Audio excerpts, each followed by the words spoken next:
Hey, I am Susan, a 32-year-old single and proud woman who is at the helm of a whopping $25 million business. Let me tell you, this success was not just handed down to me. You were part of this journey, my now ex-husband Ryan, though not for the reasons you would think. He was a real champ at making me feel small and worthless, and weirdly, that motivated me to prove him wrong. The saga started when I was 26. Fresh out of 4 years in fashion school, I hopped over to Portland, excited to dive into the fashion scene. Well, reality check. Breaking into that world was like breaking into Fort Knox. Still, I did not give up. I landed a job as a brand consultant for an art and antiques company. I met Ryan at an art museum. He was flashing his cash, picking up fancy pieces, and even though he was not the type I go for, we somehow clicked. Fast forward 2 years, and we get married. I packed up and moved into his plush mansion. He was the head of a luxury adventure travel company, raking in 6 figures a year. What else could one expect? He was still all about chasing girls. I've always been super driven by my career and, of course, fashion. So while Mr. Adventure Travel Tycoon did his thing, I was juggling my job as a brand consultant and my fashion side projects. Life felt like it was stuck on repeat. The same 9 to 5 routine during the week, hanging out with friends or throwing dinner parties on weekends. When there was downtime, Ryan would find me sewing away. I had this vision. I had been playing with fabrics for a long time, and it was time to take things up a notch. Back in college, I would whip up custom dresses for people, and I was not too shabby in the design department. But launching a fashion label, that was a whole different ball game. It was massive. Sure, I had some savings, but starting a company required extra cash. I wanted to take my brand to the big leagues, so I asked Ryan for some help. Hey, honey, I've been doing some thinking. I want to start a business. I have been shoving my dreams aside for a while, and since we are not planning on having a baby anytime soon, I think now's the perfect time. If that is what you really want, you know running a business is not a walk in the park, right? It's going to demand some serious hustle. Yeah, I get it. I have thought this through. The thing is, I need your help. I know it is a big ask, but could you help me out with some money?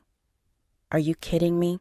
The day I married you, I promised that we would be in this together. Too bad you forgot about our wedding vows, huh? No, I remember everything. Are you sure about this? What's mine is yours, remember? I love you. You are the best. And so, with a little help from Ryan, I took the plunge and started my own company. Those first few months were hectic, to say the least, and it was a bit overwhelming, to be honest.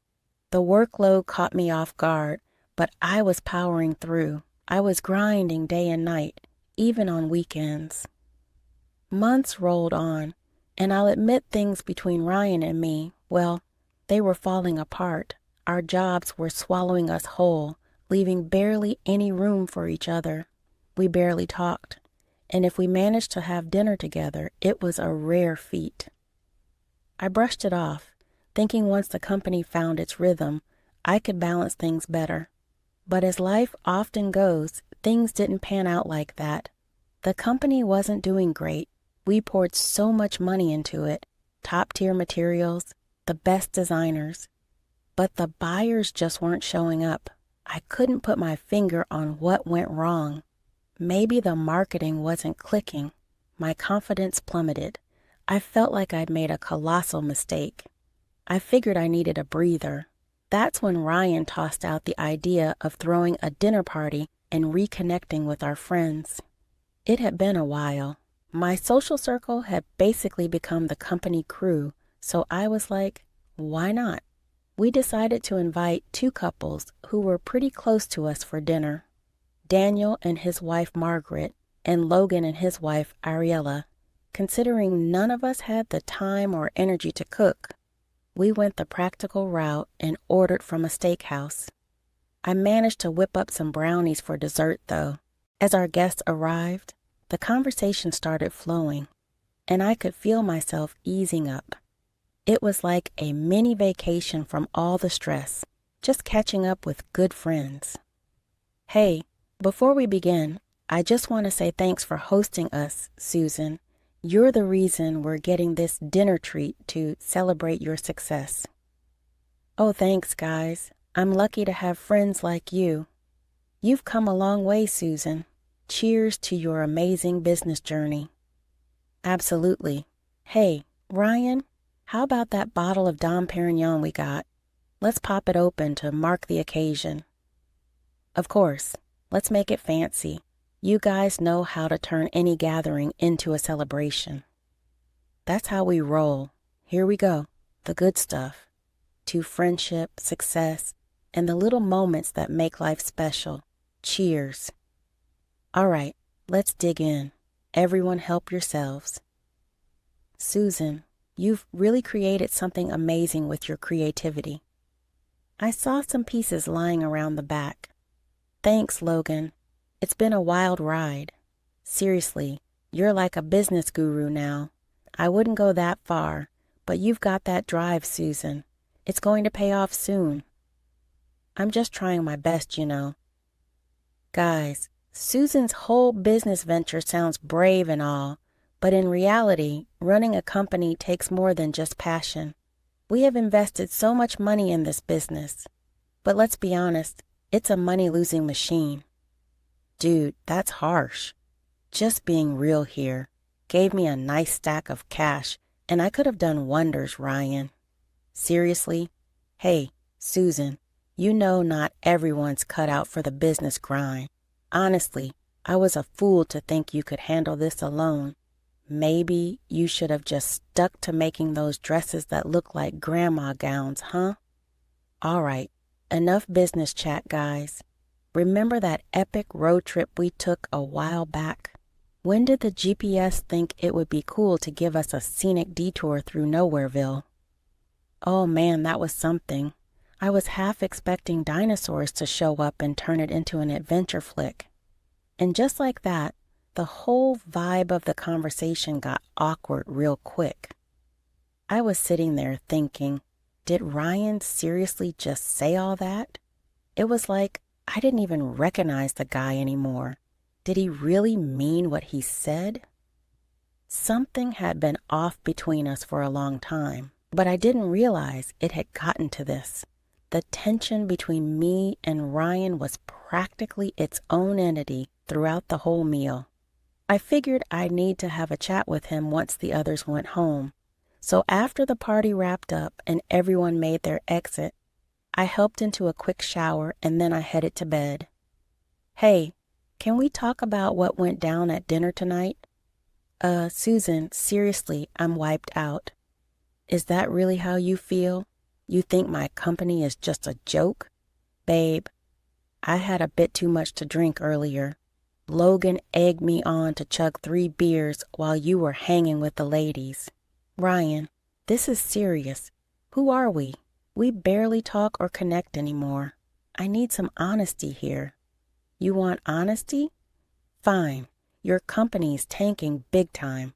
It's the worst investment ever. Remember that time I splurged on that crazy expensive vintage golf club? Yeah, this beats it in the dumb department. Honestly, you're not cut out for it. I'm struggling to believe this.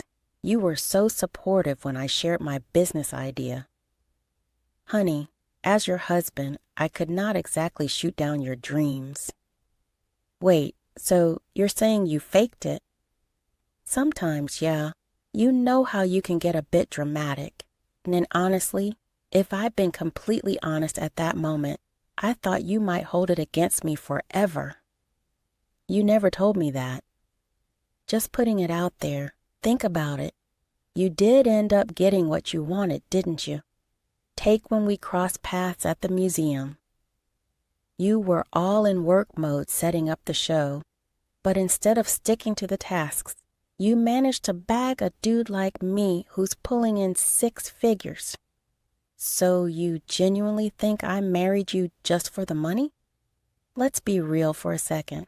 You were stuck in that underpaid job until I invested in your company. You were and are nothing without me. I had other options. Girls doing better than you, but I picked you. Instead of complaining, maybe show some thanks. You know what, Ryan? Maybe we should take a break. I was seriously bummed out and hurt. Ryan was supposed to be my biggest fan, but instead, he acted like he was the one who made me. I started questioning the guy I married. Taking a break seemed like the smart move to clear our heads and stuff. Ryan always had this huge ego. You could tell by the way he talked to our family and friends. But treating me the same way, that was a shocker. So I packed my stuff and crashed at my sister Megan's place for a bit. She had her own spot and needed a roommate, so I just moved in. Some of my work was done at home, not just at the office we rented for the company. So I ended up hauling a ton of stuff over to Megan's too. Through all this drama, Ryan did not say a peep to me. It was like a silent standoff or something. Setting up shop at Megan's and sorting stuff out was kind of confusing that first week, but you know what they say, things sometimes happen for a reason. I got deep into work, grinding day and night. No man in the picture meant I had plenty of time to hustle. Megan hooked me up with some folks who introduced me to more folks, and my network started expanding. I rethought my whole company strategy and decided to hit reset. Ryan totally underestimated me. With the right support, a positive mindset, and encouragement, my company took off. The demand for my clothes shot through the roof. Everyone wanted my clothes. Social media influencers were all about repping my brand. I was on cloud 9. The truth was that Ryan had been trying to get in touch with me after I moved out. He was calling me nearly every day, but I was ignoring his calls, so I thought it might be time to sort things out. I planned to swing by our house to grab my stuff and maybe, just maybe, patch things up with Ryan and consider moving back in. I got to the house, but Ryan wasn't there. I went into my old office first, gathered my stuff, and then I figured I'd leave Ryan a voicemail.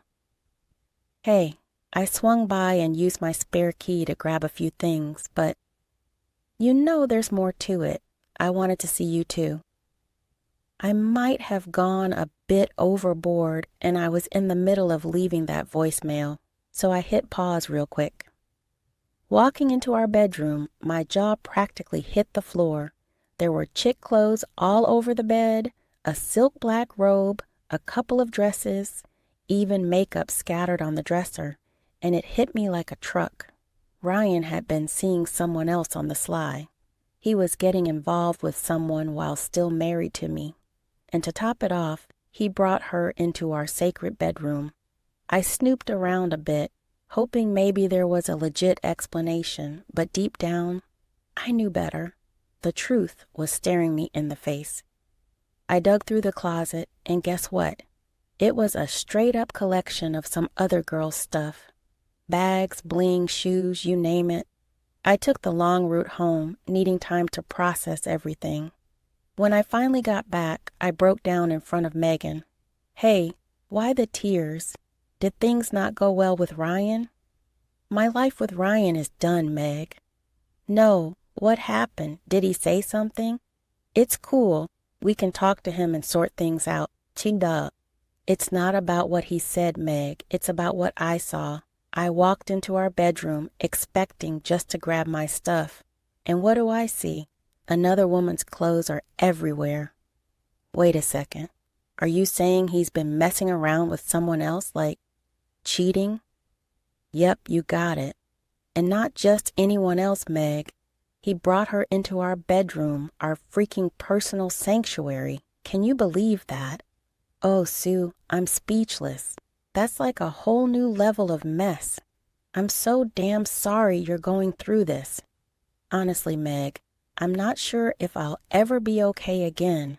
I mean, here I was, second-guessing my decision to take a break from him, thinking I was overreacting. And then I walk in. Sue, listen to me. You're so strong, and you deserve way better than this. We'll get through this mess together, step by step. Look, you've got that big fashion event coming up. Promise me you'll focus on that, okay? Don't let this mess with your head. You know what, Meg? There's just one step. I'm calling my lawyer tomorrow to get that divorce ball rolling, and the next time I'm facing Ryan is when I'm handing him those damn papers. I just can't find the words to say to him. The disgust is too real. Are you sure about this? I mean, maybe you're rushing into it. Nope, Meg, I'm sure. He had the nerve to diss me and act like some hero for choosing me over better girls.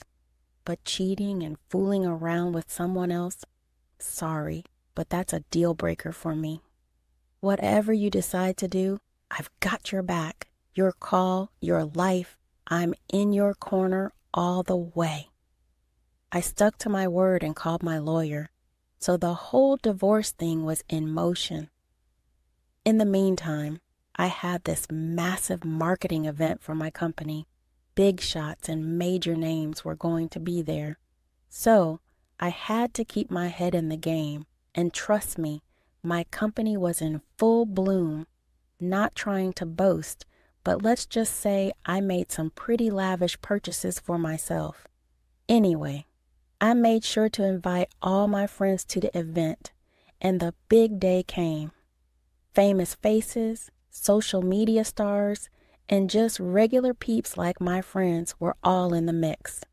I was running around making sure everyone was having a blast. But then the security guys pulled me aside and told me there's this drunken dude at the entrance causing a ruckus. His name is Ryan. I was blessing he got wind of this through our mutual friends. I made my way to the entrance. Seriously, Ryan? Is this who you've turned into? I could ask you the same thing. Just go, Ryan. There's no room for you here. And what about you? Look at this whole spectacle you've created. What exactly are you trying to prove, Ryan? Can we just... You thought throwing a party and gathering people would magically make you important and successful? You are a screw-up. This is a screw-up. Let's not do this now, okay? We can talk tomorrow. Sure. Go ahead and do what you're great at. Find another rich guy in there and bleed him dry, you vampire. I reached my limit and finally had enough. I made sure he got escorted out. The whole night was ruined for me. My mood hit rock bottom.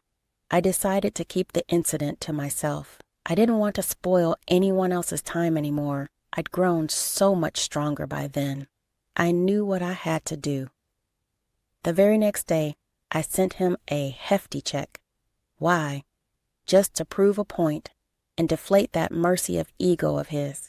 He tried calling me for days afterward, but I gave him radio silence. Finally, the divorce papers came through. I decided to give them to him face to face. And let me tell you, it was not just one paper I wanted to hand over. It was two. He spent ages tearing me down, making me feel like I was worth nothing. He wrecked our marriage and even succeeded in raining on my parade during my big day. That was the tipping point for me.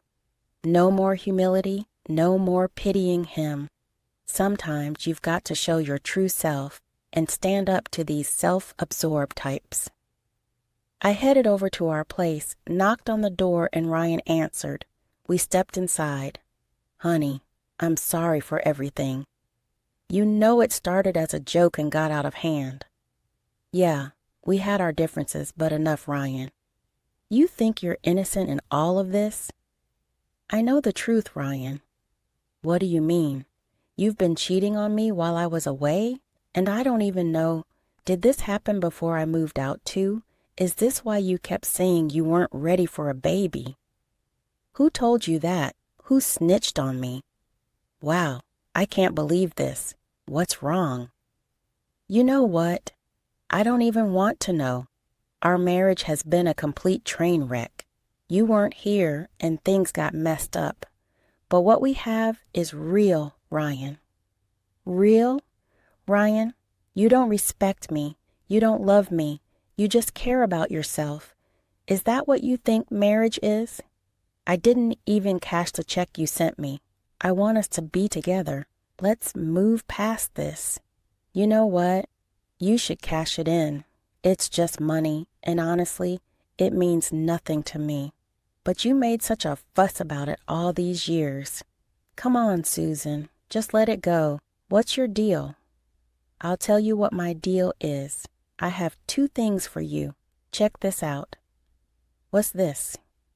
Divorce papers. It's time we put an end to this mess. Wow, so you're really leaving me? You think you can just walk out like this? Ryan, it's not about thinking I can. It's about knowing I need to. Come on, Susan. You're not seriously doing this, are you? We've been through so much. Hold up, what's this? Oh, just a little something I thought you might find interesting. My balance sheet for the $25 million business you thought was a joke. Wait a minute. You're telling me this is your business? Ding, ding, ding. You got it, Ryan. The same business you called a money-losing machine. But how the heck did you... Well, that's the thing. While you were busy doubting me, I was hustling behind the scenes, making strategic moves and building my empire. Surprise. No way, this is insane. You did all of this without me? Yep, without you. It turns out I don't need someone dragging me down with their negativity. I can't believe it. You've outdone yourself. Funny how success looks good on me, huh? Ryan was seriously shaken. I've never seen him so speechless in my life. His whole Mr. Know-It-All vibe was gone. He seemed like he'd swallowed a lemon or something. With the divorce papers signed, I finally feel a sense of relief. I am officially single and ready to take on the world, starting with New York, the fashion epicenter. Next month, the word on the street is that Ryan has turned our old place into some kind of bachelor hangout. Apparently, he's constantly moping around, wallowing in his own regrets. Meanwhile, I'm out here totally owning the success game. It's like this constant high of proving him dead wrong. There's no need for someone else to define my worth. I've got that covered.